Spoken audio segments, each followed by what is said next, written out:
Metaphysical Midwifery, a WombSurround around loss. I want to begin with a quote by Joy Harjo. I have been present at birth, and death is just as present and in equal balance. I have been present at death, and birth is just as present in equal balance.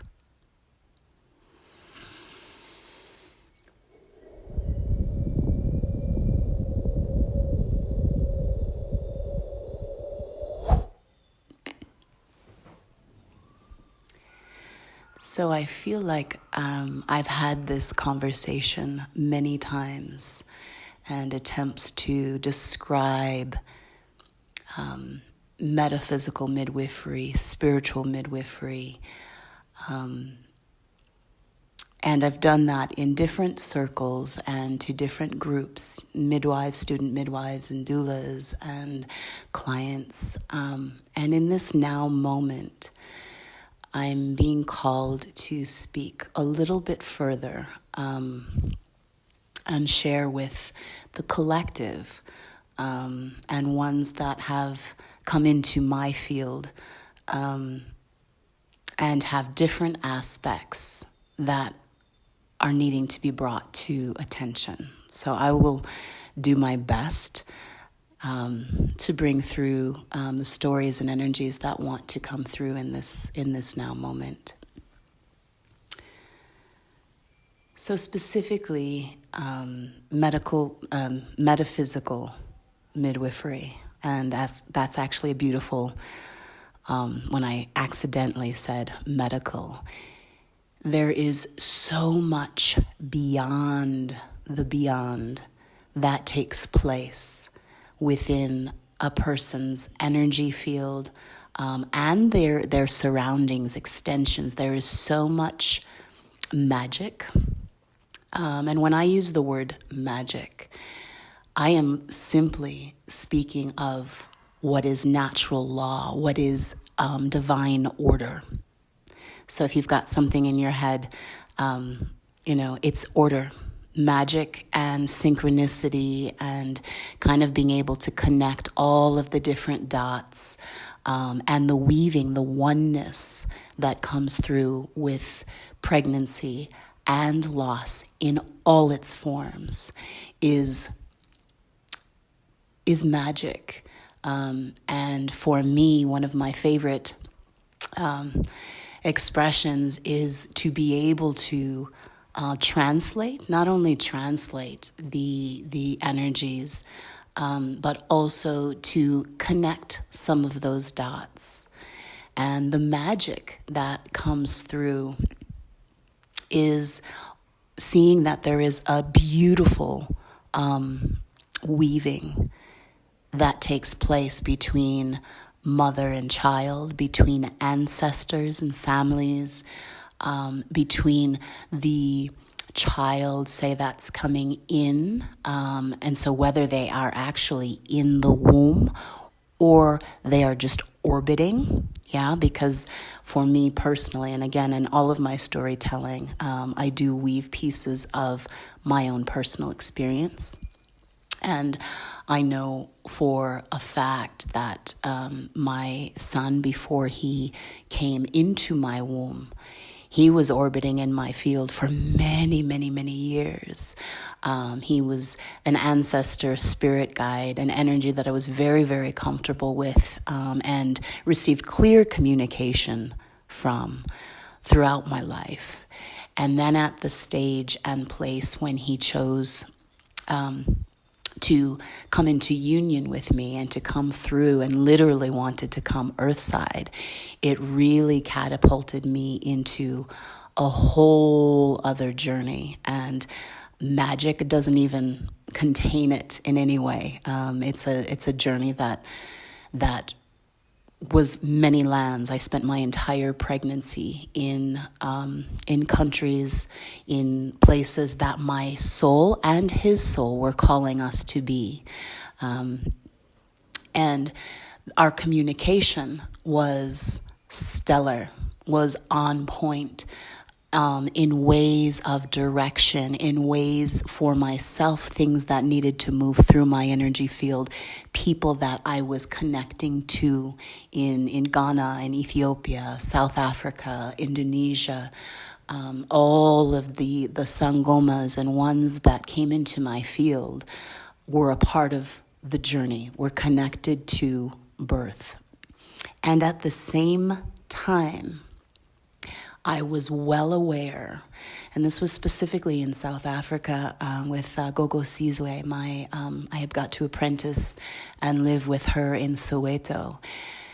And she was very, very clear with me that even in his energy field, him wanting to come through, I was very clear that I had my path as a midwife, as a priestess.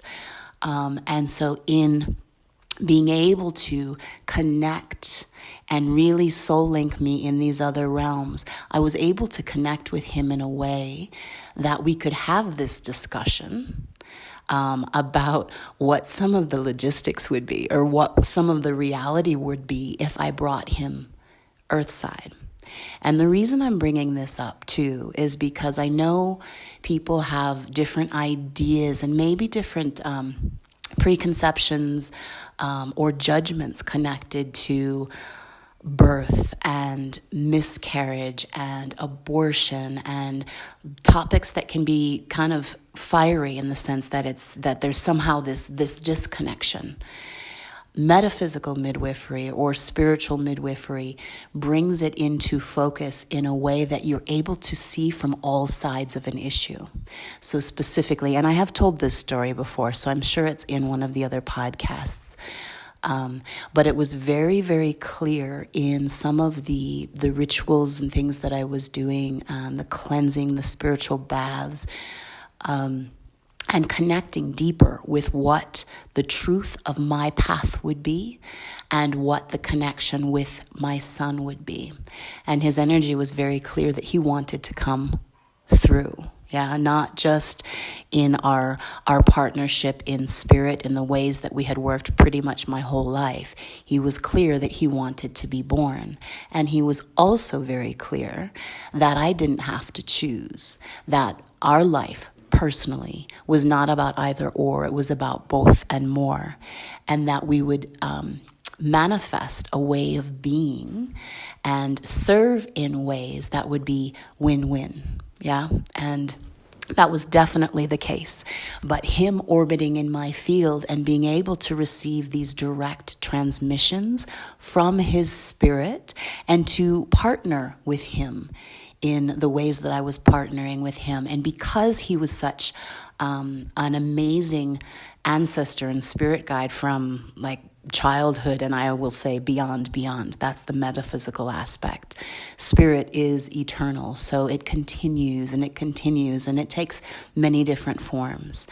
But his energy allowed for me to develop aspects of myself. So the whole time that he was in my womb, I was developing and reconnecting with ancestors, with ones that were a part of my bloodline that were coming home to rest within me, within the pregnancy. So this is kind of how I'm going to try to creatively weave where death and birth are happening simultaneously. And when I speak of the ancestors, they are a part of us. We bring them forward because of who we be, and we stand on their shoulders, but there is literally something deeper that literally bonds us, that death is not even a reality because there is a continuation, okay?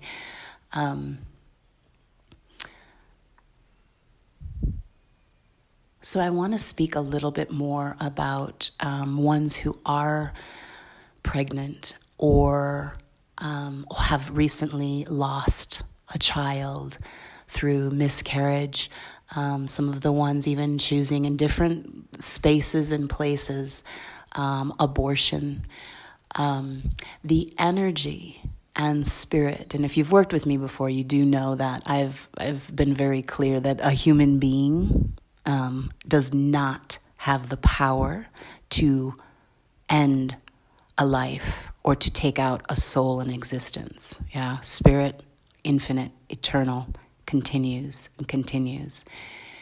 But ones who have experienced loss, who have had a child in their womb and did not make it through to a live birth,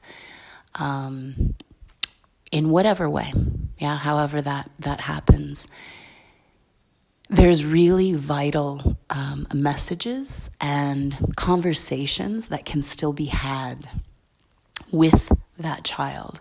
Hence, metaphysical midwifery, spiritual midwifery, that soul linking, if the person is open to it, can continue.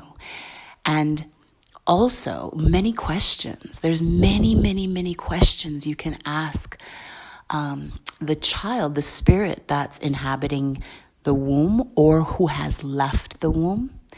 This also applies to mothers who have given up their children into the foster care, adoption.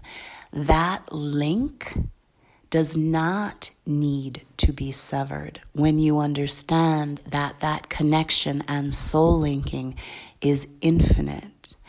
And the reason I'm being drawn in these now moments to speak more to my brothers and sisters, I definitely work primarily with women, but for me at the same time, it goes throughout the whole family. And I have had clients who the masculine energy was the one who was more open in whether it was in dream space or his energetics to the spirit of the child that his partner was pregnant with. His dreams and things that were coming through. So I never wish to cause any division when I speak, but because I am a midwife and womb shaman, it is something that I always have. It just rolls off my tongue much easier when I'm speaking and working with women. So that being said, sometimes these starseeds and these children that are coming through are really high spirits. They are really advanced ancestors and beings who are coming through specifically with not only messages, sometimes they facilitate connections with other beings and kind of place a person or a mother on a specific path. So this is where when I'm speaking about death or miscarriage or abortion, I prefer to just not do the separation in that because it is all considered to be in our world a loss. But in my experience and the ones that I get to work with and myself included, I have seen exactly how we started this podcast. It's like seeing birth and death is just as present. And in death, birth is just as present. So even a mother who has, say, had a miscarriage, there is the grief and the loss and energetics that absolutely have to be integrated and processed and felt. Felt should have actually been at the beginning of that thread, but to feel it. But at the same time, when the time is right, there's also the magical space where you can step into another realm and say, what was the meaning of this? What is this about? And some of the answers that come are extremely profound. Some of the wisdom that comes through not only the soul of that child, but that soul is also connected to bloodlines and lineage and ancestors. So you have a whole entourage, right, that can come through with support.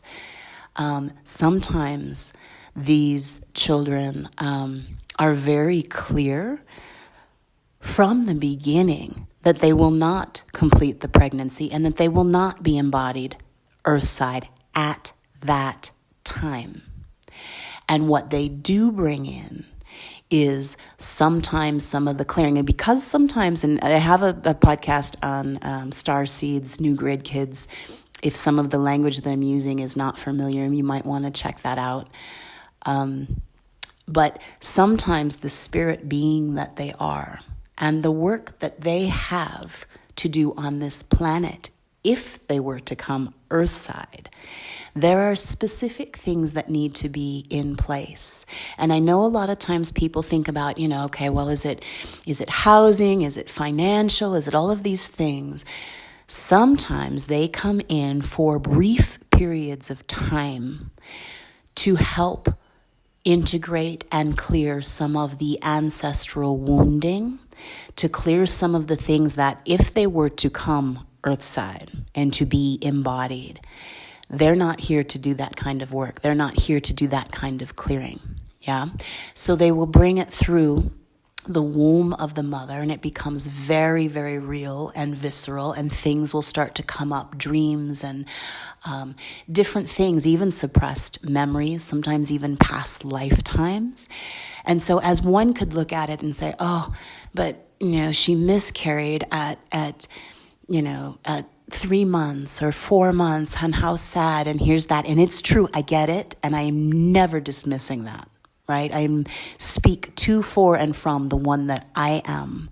And the sharing that comes forth is to serve the collective in ways that might be able to connect some of those dots. Because I personally have worked with women who, as they started to receive some of these messages and opened up to beyond the loss, beyond the grief, to go, okay, what was this about? And then they get to kind of connect those dots and see where it was a gift in that moment. Yeah, I think it was Maya Angelou.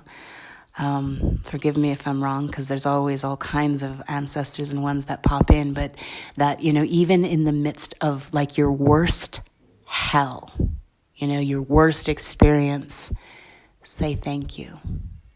Okay. And I know a lot of people in the New Age community or New Cage movement would be like, well, that's not true. That's not, it's nothing is always a blessing. Sometimes it's just shitty. Sometimes it is, okay, that can be too. But sometimes when we look from a different aspect, and that's the metaphysical side where we get to see other sides of the story. There may be this child coming in and saying, no, there is some deep, unhealed wounds that are in the mother's line, and it goes back, and then there will be specific instances and things that will be brought into the mother's field, memories that come up for her to integrate. And maybe the ancestors in her line, the mother's line or the father's line, they didn't have it. It wasn't for them to be able to integrate those things, to heal in a deeper space. So here comes in a child, spirit, child doesn't even do it justice, but a spirit that is facilitating that. Sometimes this spirit is also really clear that where the family lives, maybe the country, or the house in particular, or the environment, that they're clear on what they're here to do if they were to be embodied, that's not where they would live. That's not who they would be surrounded by. That's sometimes it has been situations where people were really close and bonded in their families in superficial ways, but that never allowed for true embodiment and wholeness. And the spirit of the child coming through is saying, maybe that was for you to do in the family lines, but it's not for me. I'm now calling in my soul family. I'm calling in the ones that are going to be a part of the village as I grow. And if that hasn't happened yet, there can be all of these different things. We can say it's timing. We can say, oh, it wasn't meant to be. But metaphysically, connecting some of these dots is amazing. And then for the ones that are open to see it from some of those different angles, and again, never dismissing and negating the fact that healing and grieving and feeling, all of that is necessary. But then beyond that, the connections with the spirit of these children and energies that are coming in is profound. I've seen and had clients who literally within a very short period of time woke up from a dream and said, okay, here's the message that I got. We have to move here. This is this, and very specific details. And I can include myself in that. That has been my life in the sense of my sojourn and journey in ways that without any logical or this, A to B to C, and this is just intuitive, just going and using energy in those ways as my guidance and my ancestors in those ways moving forward. Seemingly blind, but especially when we're talking about pregnancy or the spirits of these children that are orbiting around, it's very, very real. They communicate in amazing ways, and sometimes are extremely clear that they're only going to be coming in, they're only passing through. Yeah, they're not here to stay. They're literally just passing through to facilitate, which to me also speaks of their energies being profound teachers, profoundly connected to why they're coming through, the when and the how, and including the loss. And so as it pertains to abortions, abortions and miscarriages, I've worked with ones who literally at a certain age and stage, so okay, say it was an abortion, and choosing at that time the partner that they were with was not stable. The relationship itself was abusive in many forms. There was many aspects of maturing that this woman chose and said, I'm not ready, I can't do this, and I can't do this without the support, which is again why for me in my practice, I don't have any kind of judgment. I may be a womb shaman and work in those ways, but I don't come from any place of judgment of what should be or what should, even on a religious level. For me, my ancestors and my African and indigenous spirituality is all encompassing. And so judgment in those ways, there is no place. And I've lived in many countries where being connected to nature and to the land, and knowing the different plants and herbs that are also here to teach us, to serve us, to help us through different life passages, it is very true that nature also supports the loss of life in the sense of the herbs and things that we can also do and use to support us through different passages. So it is what it is. But I digress. But I have had clients who have, made a specific choice, say maybe in their teens or their 20s, and made a choice to have an abortion. And in connecting with them, sometimes many, many years later, because the spirit of this child is orbiting, and the ones that find me always have beautiful, magical ways of finding me, and also our sister midwives and connections worldwide are very real. Yeah, so there's really no limit in how that works. But this same woman who maybe chose at 20 to have an abortion, 10 years later is in a relationship, partnership, and wanting to conceive, wanting to have a child. And then this energy, this spirit is saying, are you ready now? Is it time? And being able to connect some of those dots, that the loss that happened at 21, whether miscarriage, abortion, whatever, now this spirit is saying, okay, I'm ready. Are you ready? And then also assessing and saying, yeah, this is much better.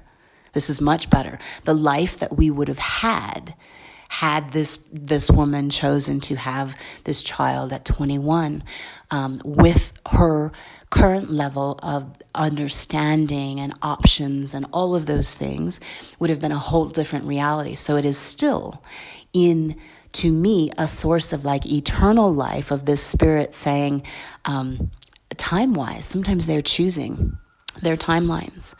Sometimes they're choosing in that person who, maybe they conceived with a different partner. Maybe it was an abusive relationship, or there's so many different dynamics.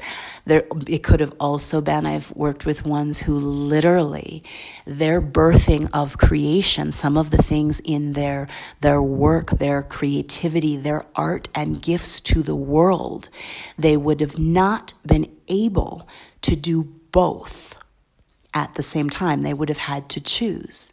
And so in collaboration, the metaphysical side, where we connect some of these dots, there is always a collaboration that is happening between the spirit of that entity, that child. It's hard when I say child, because to me, when they come forth, they're simply spirit. Yeah, and especially in those realms, it is not baby, it's not a little child, it is just soul to soul speaking. And so the messages and the respect that comes forth is literally as a sovereign soul being connecting with another sovereign soul being, and then the conversation expands from there. But for the ones that have walked with immense amounts of grief, immense amounts of, self-condemnation. If a woman has chosen to give up her child in adoption, I've worked with ones that literally they have made the commitment to self-punishment and death and loss and abandonment such a huge part of their life that sometimes these souls are coming through and saying, hey, no, you don't need to do that. This was as it was meant to be. The life, and especially to metaphysical midwifery, when they are not in the physical body. And this is again emphasizing spirit is eternal.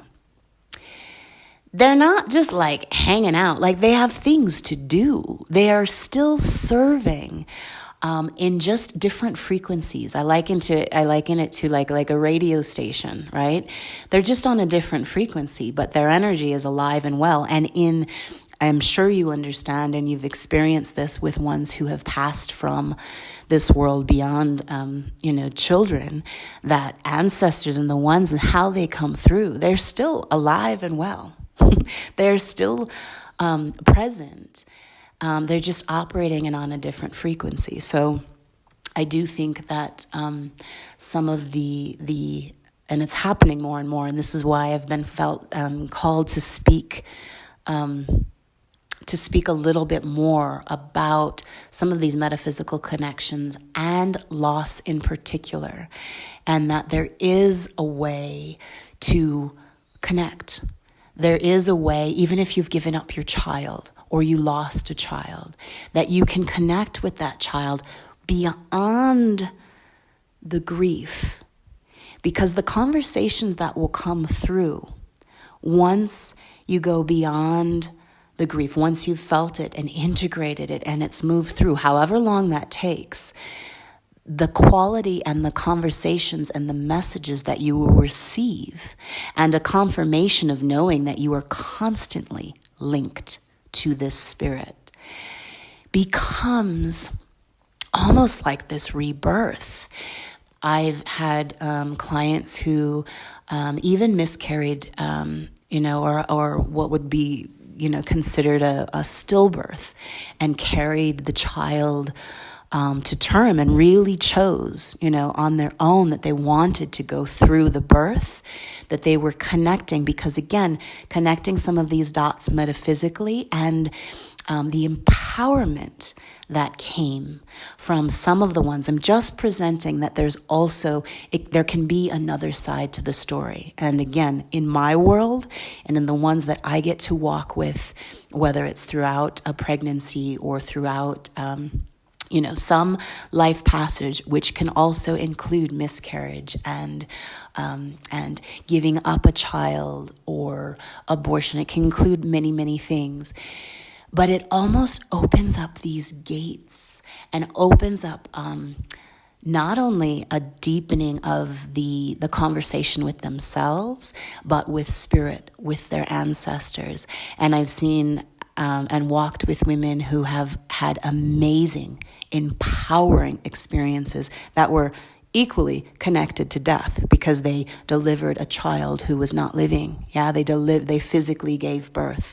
But how they used their time during that pregnancy, the things that awakened within them psychically, some of the transmissions, the gifts that spirit, while they were alive and present within the womb, and then still alive in spirit, that connection, amazing and profound. And literally have had women say, oh my God, I can see now why that was not meant to be. And now I'm giving birth to this, another creation, whether it is in an offering that they were meant to share with the world, business, or so many different things. There's way too vast to go into. And also the empowerment that comes also from being able to bring death near. I think in our society, and I look sometimes and I see a lot of it really of how it plays out, that many people are simply so terrified of death that in life it holds them back from so much. So the embracing of death, that allowing it to sit side by side. And again, as a womb shaman, and one's literally being at the gates of being born, them literally physically giving birth to a child, rebirthing themselves, death to their an old aspect of themselves as who they were in the world. It's sacred. It's so sacred. And some of the conversations that this kind of opens up into is that life really does not end, that we really do have connection to not only our own eternal spirits, but the spirits of our ancestors, and that we have so much love and support for us at all times.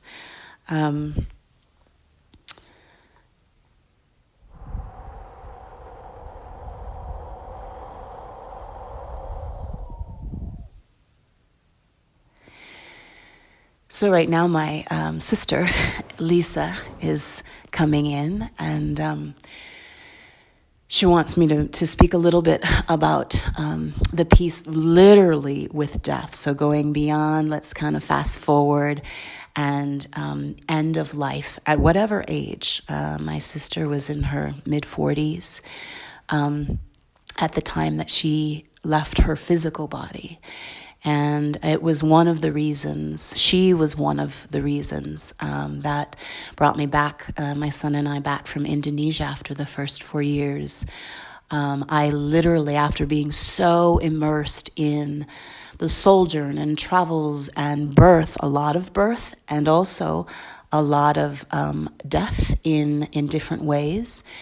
Now I was being called back to the United States and to be the midwife, a doula, a death doula for my sister. And for me, it was profoundly beautiful, difficult, yes, but the womb shaman, the midwife in me also is very much aware of when ones are going through specific passages, yeah, to have the support that you need, not the support that the family thinks that you need. Yeah, not the ones who, because sometimes when it does come down to it, when a person is physically leaving their body and has made peace with it, in her case, it was, there was many things woven into it, and there's so many layers to her story that will be another podcast. There's a segment that I have that's called Many Lives, Many Masters. And it's just where I sit and literally what master, and to me they were embodied, can be both, but embodied souls that I literally had the privilege of walking and spending time with on this planet and sharing some of the transmissions and things that they wish to bring through. So I'm not going to do her whole story in this now, but the connection of and some of those weavings, because even now, I mean, she's literally in absolute peace and joy and fully present. So again, metaphysical, to me, seeing beyond the veils, it's normal. Yeah, that's my normal. And for actually, you hear me speak about it a lot with star seeds, new grid kids, ones who are able to they never lost that connection. Yeah, or if they did, it's easy for it to come back online with just a tiny bit of guidance and facilitation, whatever. But she's alive and well in spirit. But the journey of her leaving this earth was beautifully pretty quick, which I think in some ways in how she lived her life, and the fiery and the master that she was, even in her embodiment. Her death speaks of that too, and her passage.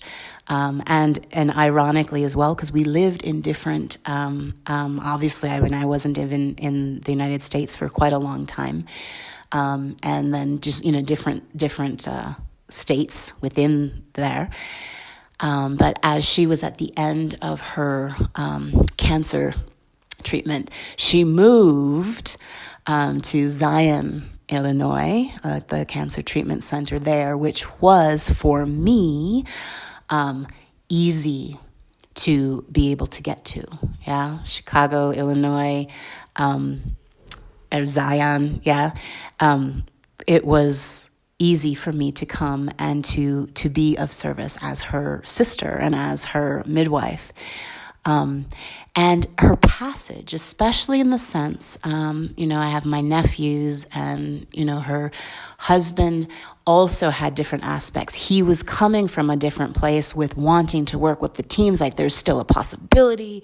We haven't tried this treatment, When I would come on the weekends, I had my practice and had my clients during the week.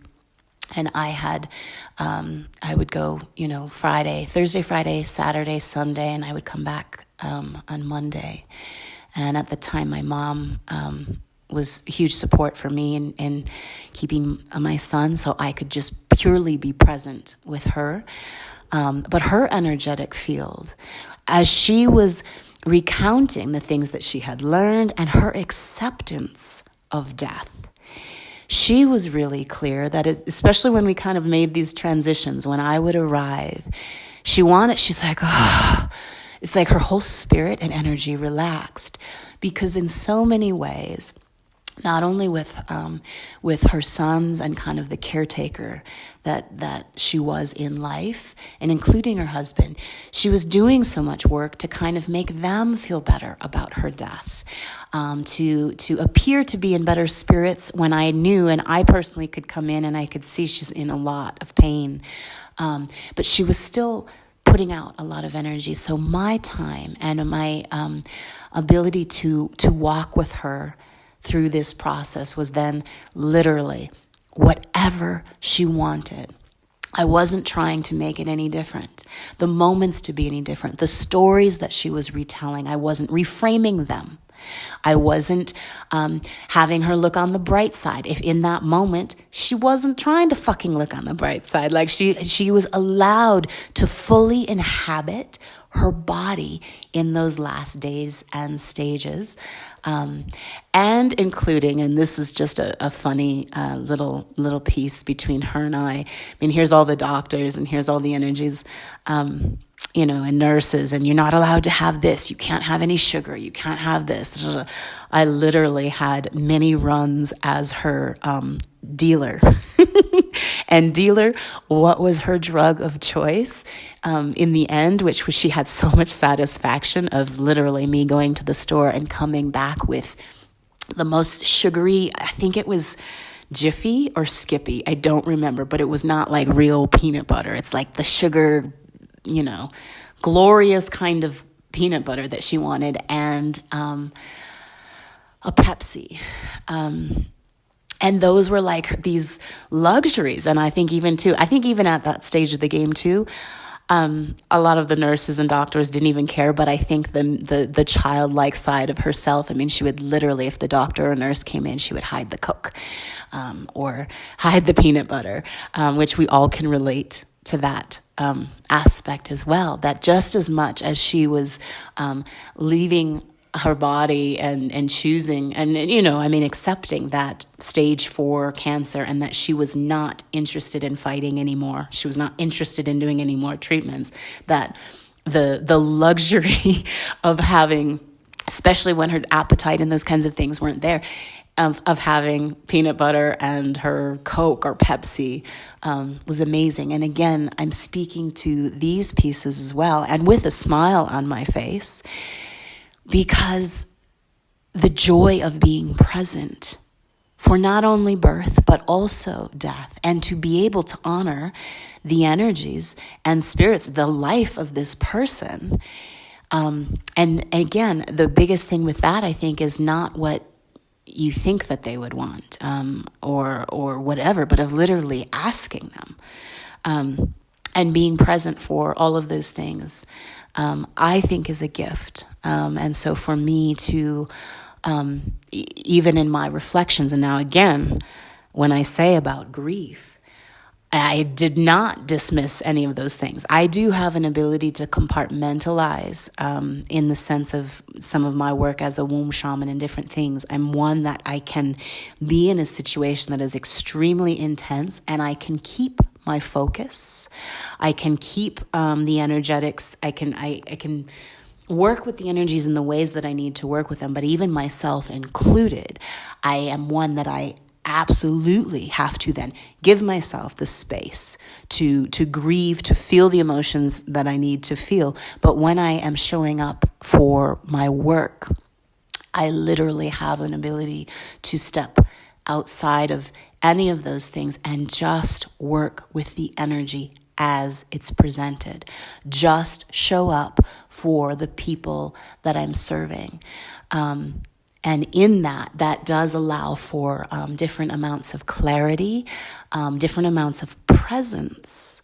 What I notice in death too, that there's a lot of times people, because there's so many maybe emotions or conversations that have not been had or different things, there's a busyness. There's a wanting to rush the space and time, or an avoidance altogether.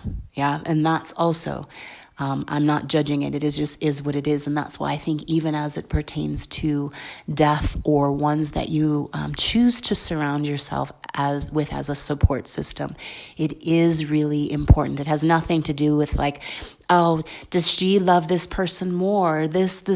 Some people are just more, it's just part of the role that they're here to do. And for me as a womb shaman, those situations of life and death, all over the globe, have been something that I have been called to. So anyways, I would say, and just to also acknowledge my sister Lisa, she's kind of stepping her energy back a little bit in these now moments. is great. Like even now, if you can see and you feel, even in my own field in this now, when I say spirit is eternal, it is true. Now, if you were sitting in this room with me, would you see her? Some of the new grid kids, their sight is amazing. There's all kinds of different aspects of how, one see. But you would probably feel it.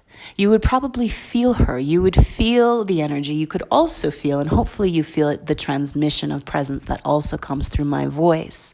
Because the ones that come through, not only in my own lineage, but even if I'm channeling some of the star seeds or guides in different ways, they come through. And so the voice that you're hearing and the excitement that you hear in my own being and my field, it's coming through me, but it isn't me. It's simply transmitting and sharing some of those pieces. So anyways, it was good to connect with her. And again, this does relate. I feel like I probably went on a little tangent there, but in my own being right now, I feel really grateful in the sense of even her spirit, her presence, and our banter, the way that we would joke, the truthfulness, and just our being. And it's not that this is the only time that she comes through. It comes through. They come through at any space and time. Sometimes it's through music. Sometimes it's through different things. I know my son at different stages, right after she passed, right after she left her body, his sense of smell, he would be like, Mom, I smell Lisa. And it was true. And I could feel her energy. I could feel her there. And then he was getting it through his senses, through his smell. So again, this still applies and relates to metaphysical midwifery and, this womb surround around loss, that our physical bodies do exist, but our spirits are eternal. And the connections and the continuing of conversations and the continuing of the dance of relationships. So now this is where I want to speak to some of the ones who may have lost a parent or a child or someone in their life that they had difficult relationships with, right? Sometimes in this earth reality, the evolution of their own spirit was not advanced to the place that they could actually have real-time conversations about their emotions, about different things. Sometimes the healing in the bloodlines as well, there can be different things and stubbornness and different aspects that never really allowed them to fully connect, say with their families or their children, in whatever way. And sometimes when they actually leave the body and make some of the transitions, and they go through different dimensions and stages and integration and continue to evolve. Most continue to evolve. Some do not. It is like free will, but that's a whole nother conversation. But my point with bringing the womb surround around loss is that sometimes the conversations and things can be healed on so many different levels after they have left the body. So again, it's honoring maybe the relationship in life was shitty. Maybe the dynamics, the power plays, all of that kind of stuff. Maybe it was what it was. But sometimes when they pass and they in spirit, there's a whole other conversation. They're able to, even in humility, go, oh my God, maybe they're speaking to their daughter, and saying, I am so sorry that I didn't see you. I see you now. Yeah, I don't have those blinders on anymore. I don't have the limitations of my earthly ego, or sometimes it can be, religious dogma or different things that really block from them connecting. And I'm not bad-mouthing religion. Yeah, I am just speaking in the sense that there's not boxes. And when you connect with soul and when you connect with spirit, whether it's a child or a parent or an elder in any way, it is literally soul to soul. And sometimes the embodied soul has difficulty because there's all these other programs that are operating in the field of their spirit, their field of their embodiment. So that can be programming, conditioning, cultural conditioning. It can be religious. It can be so many different things. But a lot of times when these souls pass and leave from this world, it is an absolute joy to facilitate and to kind of reconnect and help ones reconnect with some of the energies if they're meant to. Yeah? Sometimes there's not a soul contract, and sometimes it just is what it is, and sometimes the lessons that the person is meant to learn, if they've had a difficult parent or a relationship that was, in that way, sometimes the messages and transmissions that come through are completely different. It's not even like, oh, they should have been this and something. No, they were as they were. And the lesson for, say, even an adult, I say an adult child, but I mean, I do work with ones who literally on so many different levels, they can be in their 60s and still have that inner child that is so wounded by the things that they experienced at the hands of their parents. Or bringing in, okay, I hear you. I'm being asked to speak a little bit more about the adoption piece. And it's been coming up a lot in the last months. And I can relate to it personally. I have stories you can check out on a different podcast. But this specifically is coming into the field. I've had a few different emails and connections with ones that are choosing to give up their children, and they know that putting their child up for adoption is important. And I honor it. Being a child of adoption, a 46-year-old adoptee, yeah. For me, I speak on all aspects of it. Yeah, I speak of what my experience is and was, and I also speak to some of that metaphysical weaving and the rightness. Maybe that's not the correct word. The alignment of my path, in the sense that even my birth mother and father giving me up for adoption was exactly as it should be. So that's what I mean by rightness, right? For my path as a bridge worker, as a womb shaman, as whatever, the soul that I am, the sacred contract with my birth mother, with my birth father, and the fact that I have an alive relationship with my bloodline, with my ancestors, and some of the ones that I continue to serve in these ways now, my path of being let go and given up for adoption was exactly what it was meant for me. Yeah. Now, I do specifically speak of what some of my experiences and the like all sides of that story, especially in the sense of interracial adoption, or I think now they call it transracial adoption. I speak truthfully about what some of those experiences are, but as it pertains to this WombSurround and conversation around loss, I want to bring into the field of some of the ones that are struggling with not wanting to connect with their child. They've made the choice. They are clear that they cannot keep this child for numerous reasons. Sometimes that reason can be as simple as, this child does not belong to me. I'm literally the sacred vessel for this being, but I'm not the one that's going to raise this child. Okay, it can be simple as that these children, and it's going to be happening more and more and more and more in the next 10 years. I have another podcast called and blog Mother Wit, Mother Mind. And what's happening with fertility and a lot of the different aspects. Not going into it in this conversation, but adoption and the children that are being put up for adoption, as well as in foster care. tons and tons and tons and tons. So there is also this bridging that is coming in, that is bringing and connecting these spirits, yeah. So parents, adoptive parents, connecting the birth parents, if it's an open adoption, with other families from across the other side of the world.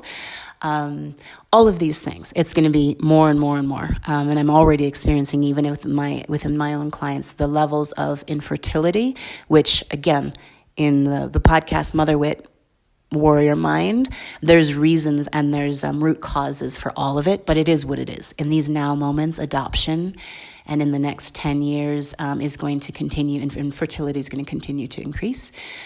So again, the placement of, and the whole surround around that, yeah, the spirit coming into choosing its genetic lines, choosing the birth parents in the way that they, come in, and then also being very clear that they are choosing different parents that will actually be the ones who raise them in that way.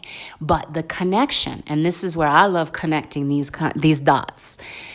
It's not separate. There does not have to be such a deep loss and wounding that is carried, say, for the birth mother throughout her entire lifetime as this, and I'm not judging it, I'm not saying, because everybody has their experiences, but in my own experience, as well as the ones that I am privileged to walk with throughout some of these life transitions and stages, in birth, life, death, adoption, all of it, I have seen and experienced firsthand birth mothers who chose at a certain point to now, maybe they gave up their child 20 years ago, 30 years ago, but in reconnecting, yeah, because that reconnection really only happens beyond the emotions too, beyond the grief. If there is such a hold in the grief, it's hard to receive some of the other messages.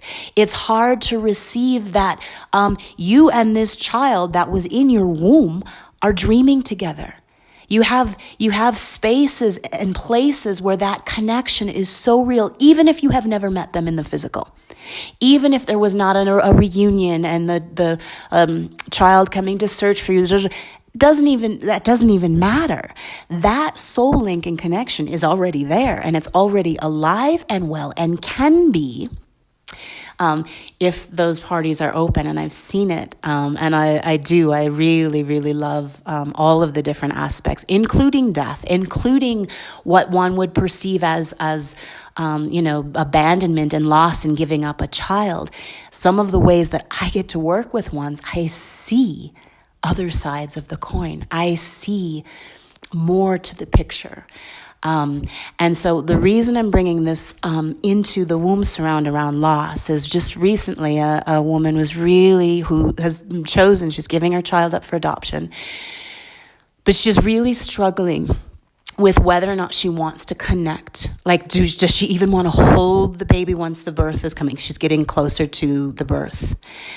And she's really was struggling with that. And in our work together, in our space and time, and this was, I luckily got to work with her and she was referred to me from the beginning. But the stages of her growth and dance with the pregnancy and her acceptance that she is going to give up her child, there's been aspects of her that have been wanting to disconnect prematurely. Now, I also, before being a midwife, womb shaman, whatever, in these now moments, my path was as a massage therapist, prenatal massage therapist. I was still always connected to birth and douulaing, and cranial sacral therapy was probably one of my favorite modalities of body work. And because we understand and we know the connection between our nervous system, our nervous system, our tree of life, right? And its limbic imprint and the connection that happens between mother and child. And we, literally bathing in the holy waters of our bloodlines, and even the emotions, all of these things. This aspect that's coming through for mothers who are giving up their children, I strongly I share this, and I encourage you to look beyond those veils and to make those connections. Have conversations. This is where, again, the conversations that you can have, and you can ask the spirit in your womb, and the connection that is happening in real time. If you don't check out, if you are in a situation where you can attune and connect, the gift that you are giving to your child through their tree of life and connecting. I feel like I've told some of these stories before, but it might have been for some birth workers and some, I don't know. Anyways, the connection, if I repeat, I guess then I'm just one of those people that in my storytelling and in some of these shares, maybe there's someone who hasn't heard where I've recorded it before. But if you have the ability to make, and the courage really, because I do think sometimes in choosing not to connect, say, okay, I'm not going to hold the baby. Or if you have people advising you, this is where, again, I don't even have any allegiance to any, agencies or ones who are around saying, oh yeah, it probably wouldn't be best for you to hold the baby, blah, blah, blah, blah. You do what you need to do.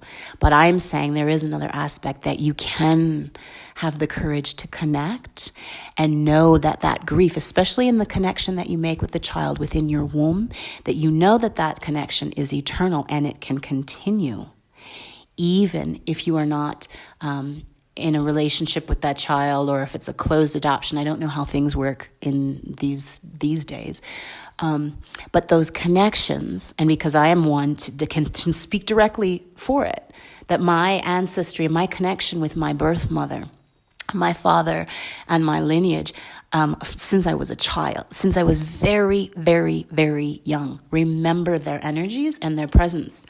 And now, I mean, it's a whole different aspect, because they're literally just one with who I am, and they come with me. If you're having a conversation with me, you're also having a conversation with some of the ones in my lineage and ancestry, as well as, as I'm speaking and connecting with others.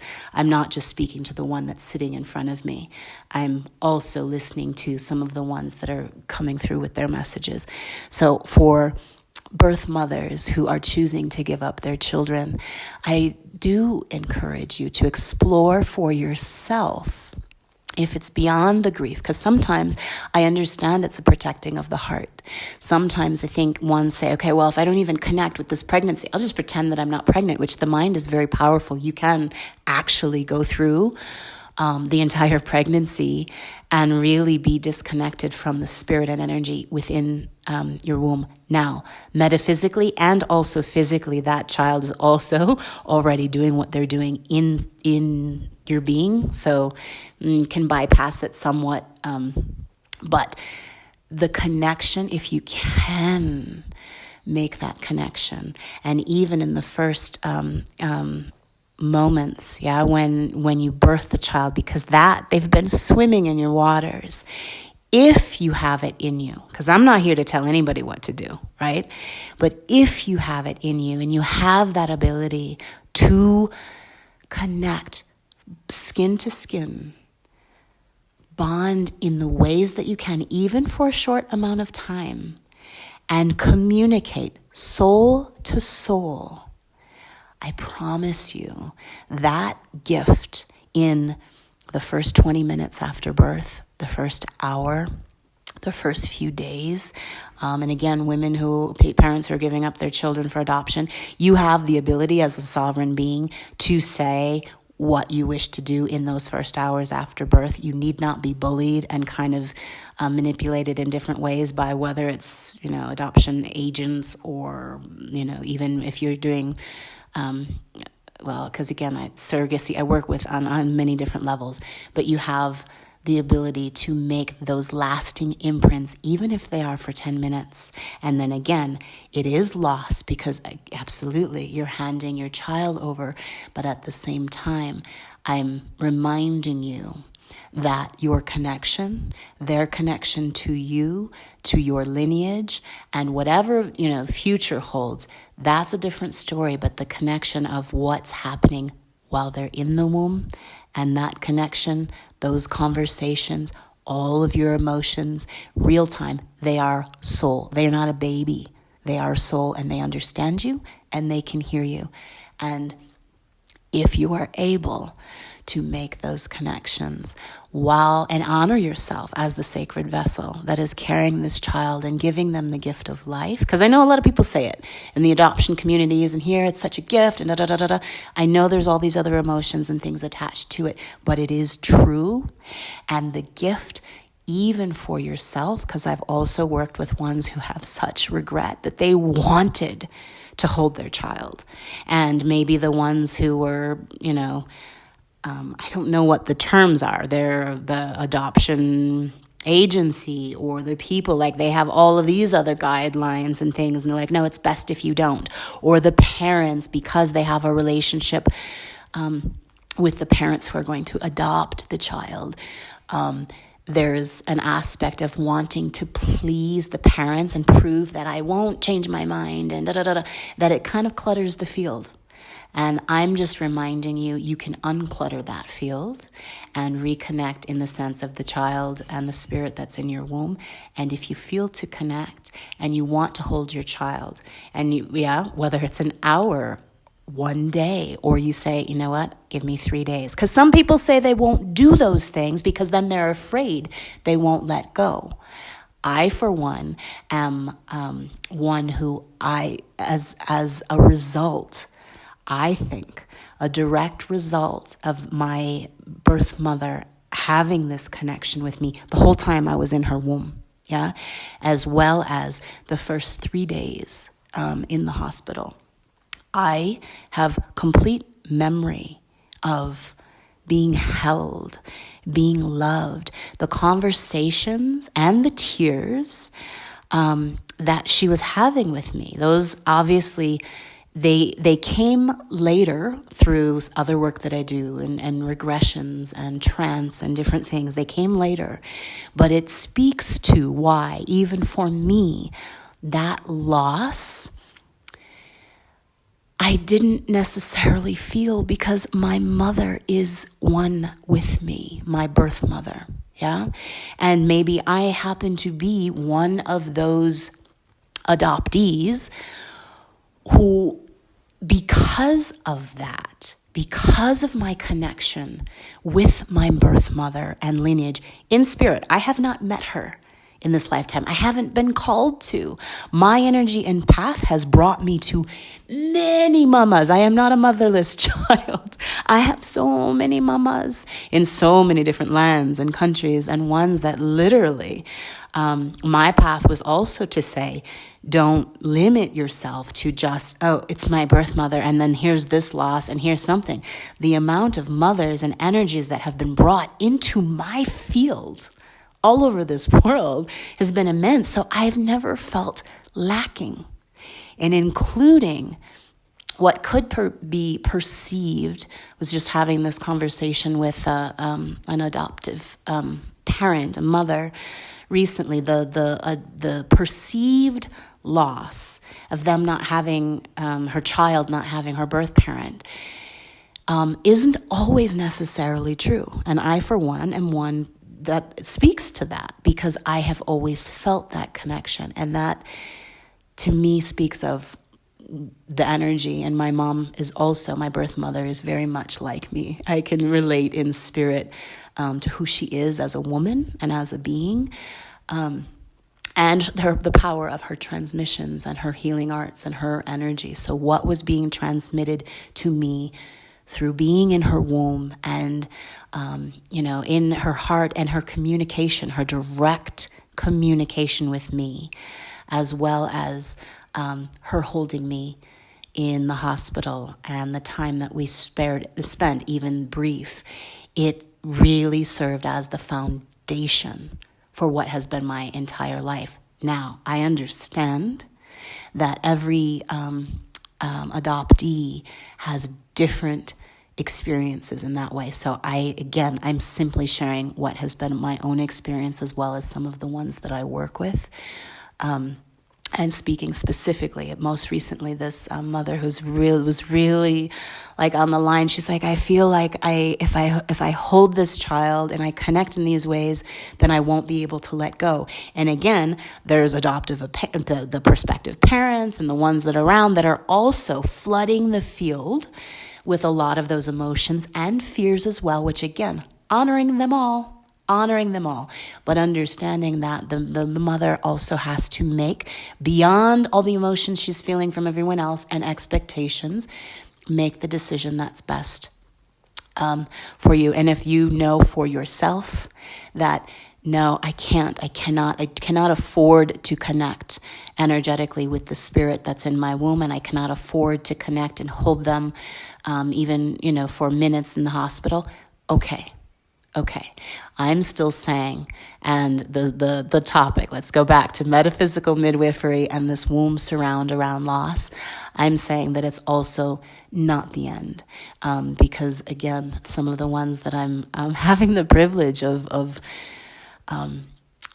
connecting, having them, that because again, working through sometimes some emotions and different things, but then once that goes, that even after 20 years, 25 years of feeling this, parent feeling like, oh, I have this wound and this life sentence of this loss and giving up my child, that literally it being removed because of the reconnection in spirit with the child, with, some cases, the grown child, but with the spirit, soul to soul. So, I think that was a lot of, let me see if there's anything else that wants to come through. I feel like that's a great place. That's a great place to end. And we can also go back to the beginning, the Joy Harjo quote, I have been present at birth, and death is just as present and in equal balance. I have been present in death, and birth is just as present and in equal balance. I think that's it for now. Peace. Thank you for listening to a SoulJourner's Truth podcast. It's my purest pleasure to share my SoulJourn with you.